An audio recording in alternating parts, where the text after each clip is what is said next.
अस्सलाम वालेकुम students.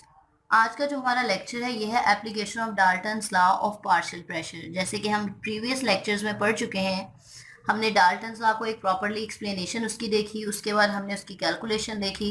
Next one जो है हम पढ़ेंगे application of Dalton's law of partial pressure, और ये आपके पास इम्पॉर्टेंट एक्सटेंसिव क्वेश्चन भी है। एज अ हम इसको इम्पॉर्टेंट एक्सटेंसिव भी मेंशन कर सकते हैं, और इसके अलावा जो इसकी एप्लीकेशन है वो एज अ शॉर्ट क्वेश्चंस भी आती हैं। ठीक है, तो ये आपके पास एक इम्पॉर्टेंट टॉपिक है। अब फर्स्ट वन जो हमारे पास एप्लीकेशन है वो क्या एप्लीकेशन है, उसको हम नाम देते हैं collecting of gases over water. के मतलब अगर हमने पानी के ऊपर गैसेस को कलेक्ट करना है तो उसके लिए डाल्टन्स लॉ जो है वो कैसे एप्लीकेबल है। तो इसके लिए पहले आप अपने माइंड में एक स्केच क्रिएट करें। जैसे जस्ट सपोज कि हम लैब में काम कर रहे हैं, ये हमारे पास नीचे वाला बीकर है, या हम वेसल कह सकते हैं। इसके अंदर हमारे पास एक बीकर है जिसमें हम क्या प्रिपेयर कर रहे हैं, हम कोई गैस प्रिपेयर कर रहे हैं। ठीक है, अब ये इसके ऊपर एक लिड है। ठीक है, ये अंदर हमारे पास है लिक्विड। अब जस्ट सपोज करें कि ये लिक्विड जब एवेपोरेट करेगा, नीचे इसके क्या है, नीचे इसके हीट है। जब लिक्विड एवेपोरेट करेगा तो इसके अंदर क्या प्रोड्यूस होंगे, ये गैसेस मॉलिक्यूल्स हैं, तो हम यहाँ पे मेंशन करते हैं कि क्या प्रोड्यूस होंगे। जस्ट सपोज यहाँ पे गैसियस मॉलिक्यूल्स प्रोड्यूस हो रहे हैं, लेकिन चूंकि इसके नीचे क्या है, लिक्विड है, तो गैसियस मॉलिक्यूल्स के साथ साथ इसके अंदर क्या चीज प्रोड्यूस होगी, कुछ हद तक इसमें वाटर वेपर्स भी होंगे। तो इसका मतलब यहाँ पे हमारे पास ये हुआ कि ये जो ऊपर गैस है, कि इस लिक्विड के ऊपर जो गैस मॉलिक्यूल्स है, एक तो इन गैस मॉलिक्यूल्स का प्रेशर होगा, और गैस मॉलिक्यूल्स के साथ साथ इसमें किस चीज़ का प्रेशर आ जाएगा, वाटर वेपर्स का प्रेशर आ जाएगा। तो हम यहाँ पे मेंशन कर सकते हैं pressure of moist gas. Moist gas किसे कहते हैं, क्योंकि जो गैस प्रोड्यूस हो रही थी इसके अंदर पानी के वेपर्स भी शामिल हो चुके हैं, तो वो उसमें क्या आ जाएगी, नमी आ जाएगी, जिसको हम क्या नाम देते हैं, मॉइस्चर का नाम देते हैं। तो ये जो ओवरऑल प्रेशर आएगा गैसेस मॉलिक्यूल का, इसको हम नाम देंगे pressure of the moist gas. अब मॉइस्ट गैस क्या थी, यहाँ पे एक ड्राई गैस भी थी, और साथ में क्या आएगा, प्रेशर ऑफ वाटर वेपर। तो इसको हम यहाँ पे मेंशन करेंगे that pressure of moist gas is equal to pressure of dry gas plus pressure of water vapours. ठीक है जी, अब इसको सिंपली इसका सिंबल क्या आ जाएगा, प्रेशर ऑफ मॉइस्ट गैस। इसको हम क्या नाम दे देंगे, प्रेशर ऑफ ड्राई गैस। और साथ में जो वाटर वेपर्स का प्रेशर होता है, असल में पानी के जो बुखारात होते हैं, जिसको हम सिंपल लैंग्वेज में यही नाम देते हैं, पानी के बुखारात। ये जो वाटर वेपर्स का प्रेशर होता है, असल में पानी के मॉलिक्यूल्स का एक खिंचाव पैदा हो जाता है, जिसे फिजिक्स की टर्म में हम ज़्यादा अच्छे से स्टडी करते हैं। इसको हम क्या नाम देते हैं, एक्वियस टेंशन का नाम देते हैं। एक्वियस किसे कहते हैं, वाटर को, और टेंशन मीन खिंचाव, के पानी में एक खिंचाव, एक प्रेशर पैदा हो जाता है, तो इसलिए हमने प्रेशर ऑफ वाटर वेपर्स को क्या नाम दिया, एक्वियस टेंशन का। तो it's mean pressure of the moist gas is equal to the pressure of the dry gas plus pressure of the water vapors। अब इस इक्वेशन में अगर हमने ड्राई गैस का प्रेशर निकालना है कि असल में सिर्फ इतनी गैस का प्रेशर क्या है, तो हम क्या कर देंगे, मॉइस्ट प्रेशर को एक्वियस टेंशन से माइनस कर देंगे, तो इक्वेशन कुछ यूं बन जाएगी, pressure of the dry gas is equal to the pressure, इसको हम मेंशन करें, is equal to the aqueous tension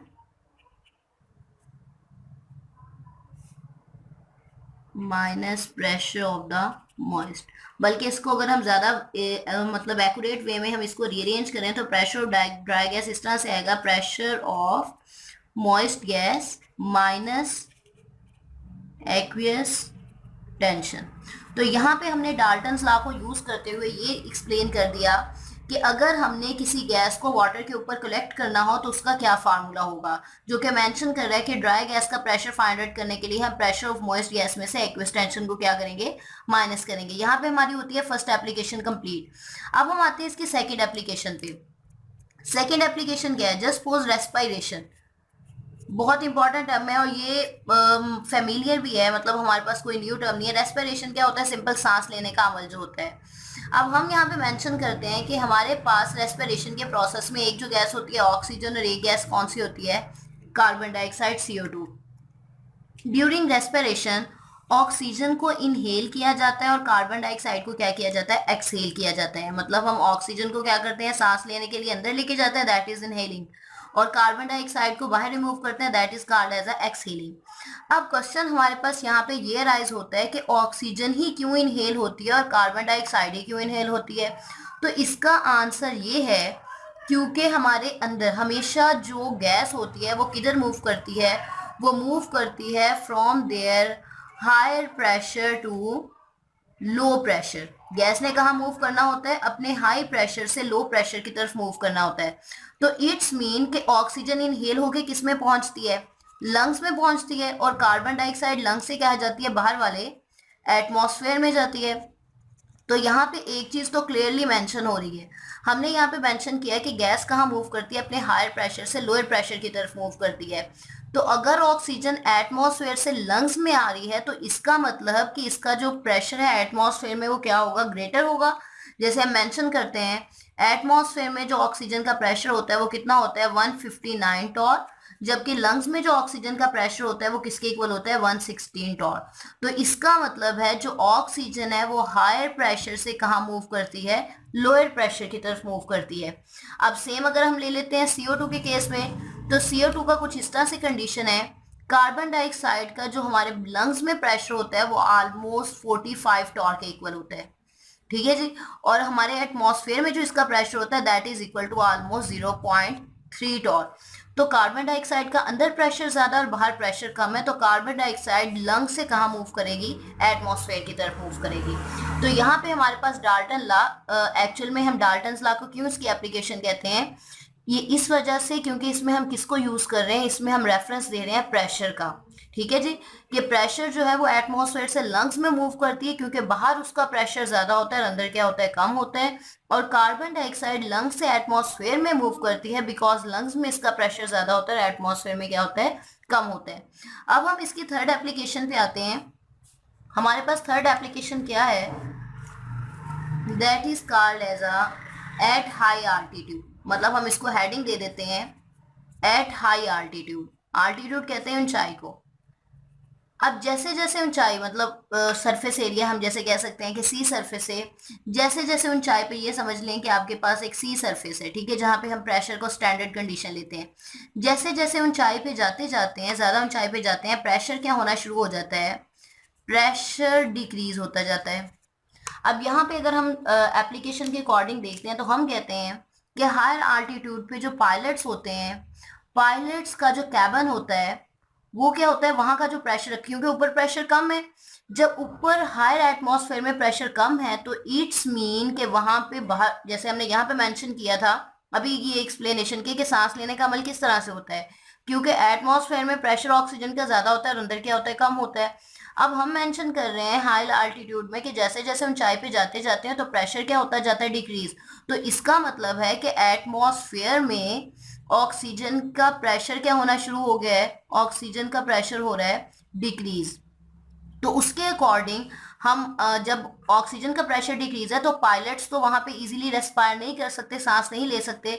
तो उनके लिए क्या किया जाता है, जो उनका कैबन होता है उनमें आर्टिफिशियल ऑक्सीजन का प्रेशर मेंटेन रखा जाता है, और वो ऑलमोस्ट कितने पे रखा जाता है, 150 टॉर, ठीक है जी। अगर ये प्रेशर, इसको हम क्या नाम देते हैं, this cabin is called as a pressurised cabin. अगर ये कैबन अनप्रेशराइज्ड होगा, मतलब हम उसके जो पायलट्स के कैबन है उनके प्रेशर को मेंटेन नहीं रखेंगे तो उनको रेस्पिरेशन में क्या होगी, प्रॉब्लम होगी।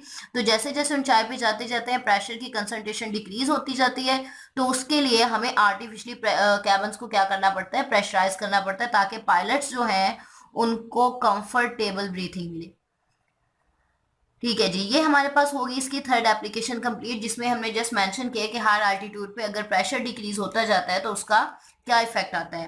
अब हमारे पास इसकी लास्ट एप्लीकेशन है जिसको हम मेंशन करते हैं इन डीप सी, ठीक है, या हम इसको या ये भी कह सकते हैं कि जो स्कूबा डाइवर्स हैं वो, उनके लिए कैसे ये एप्लीकेशन यूज होती है। तो एक्चुअल में इस तरह से प्रोसेस है इसका कि जब यहाँ पे हमने मेंशन किया कि जितनी ऊंचाई पे जाते जाते हैं प्रेशर क्या होता जाता है, डिक्रीज होता जाता है। तो सतह समंदर से जितनी गहराई में, डीप सी में जाते जाते हैं, प्रेशर क्या होता जाता है, प्रेशर डीप सी में इंक्रीज होता जाता है। तो इट्स मीन जो स्कूबा डाइवर्स हैं, मतलब उन्हें जाने के लिए जो डेप्थ ऑफ द सी में जाते हैं, तो उस इसका मतलब है कि उनको ऐसे ऑक्सीजन के सिलेंडर चाहिए जिनमें प्रेशर क्या हो, इंक्रीज, ताकि उनके अंदर का प्रेशर और बाहर का प्रेशर क्या हो सके, मेंटेन हो सके। तो किया क्या जाता है, जो स्कूबा डाइवर्स के पास सिलेंडर्स होते हैं, उन सिलेंडर्स में मिक्स कर दिया जाता है ऑक्सीजन प्लस हीलियम को। ठीक है जी, ऑक्सीजन, हाई हीलियम तकरीबन 96% होती है और ऑक्सीजन कितनी परसेंट होती है, that is almost equal to 4%। जो सिलेंडर्स लेके जाते हैं डीप सी में स्कूबा डाइवर्स, वो किसका मिक्सचर होता है, ऑक्सीजन और हीलियम का। अब हीलियम एक्चुअल में क्या है, हीलियम एक इनर्ट गैस है, आप पढ़ चुके हैं नोबल गैसेज जो होती हैं, helium, neon, argon, krypton, xenon. तो हीलियम एक नोबल गैस है और इसको ऑक्सीजन के साथ मिक्स करने का मकसद ये होता है, यहाँ पे मैं आपको थोड़ा सा समझाती जाऊँ। असल में हमारे पास जो एटमॉस्फेरिक ऑक्सीजन है उसमें नाइट्रोजन जो होती है वो ऑलमोस्ट कितनी होती है, 78% होती है नाइट्रोजन। अगर हम एटमॉस्फेरिक ऑक्सीजन का सिलेंडर लेके जाते हैं तो 78% ऑक्सीजन नाइट्रोजन जो है जब डीप सी में जाती जाएगी तो ये इंसान के ब्लड में क्या होनी शुरू हो जाएगी, डिजोल्व होनी शुरू हो जाएगी। जितनी ज्यादा ये ब्लड में सॉल्युबल होती जाएगी उतना एक जॉइंट्स का प्रॉब्लम होता है जिसे हम नेक्रोसिस कहते हैं, वो काज कर देगा। तो हम नाइट्रोजन की कंसंट्रेशन को ऑक्सीजन में कम करने के लिए क्या करते हैं, ऑक्सीजन की क्वांटिटी को कम करके उसका प्रेशर मेंटेन रखने के लिए हम 96% हीलियम ऐड कर देते हैं। अब हीलियम जो होती है ये ब्लड में सॉल्युबल नहीं होती और हीलियम एक इनर्ट गैस है, इसको ऐड करने की वजह से नाइट्रोजन की कंसंट्रेशन जो होती है वो ऑक्सीजन में क्या हो जाती है, डिक्रीज हो जाती है, और जो डाइवर्स होते हैं उनको ब्रीथिंग में क्या होती है, आसानी होती है। और यहाँ पे हम मेंशन करते जाएं कि प्रेशर कितना इंक्रीज होता है कि हर 100 फीट की गहराई पे, कि मतलब जिस तरह से 100 फीट गहराई होती जाएगी कितना प्रेशर इंक्रीज होगा, 3 एटमॉस्फेयर प्रेशर में क्या होता जाता है, इंक्रीज होता जाता है। और इधर सिंपली हम यही बताएंगे कि जब डेप्थ में जाते हैं प्रेशर इंक्रीज होता जाता है, और प्रेशर इंक्रीज की वजह से ब्रीथिंग के प्रोसेस को मेंटेन रखने के लिए जो सिलेंडर्स होते हैं उनमें ऑक्सीजन और हीलियम का मिक्सचर होता है। और हीलियम क्यों ऐड की जाती है, because helium is less soluble in blood, जबकि अगर हम ऑक्सीजन को, एटमॉस्फेरिक ऑक्सीजन को लेंगे तो नाइट्रोजन जो होगी वो 78% होगी और वो नेक्रोसिस की प्रॉब्लम काज कर सकती है। तो बेटा यहाँ पे हमारे पास 4 एप्लीकेशन जो थी वो इसकी कंप्लीट हो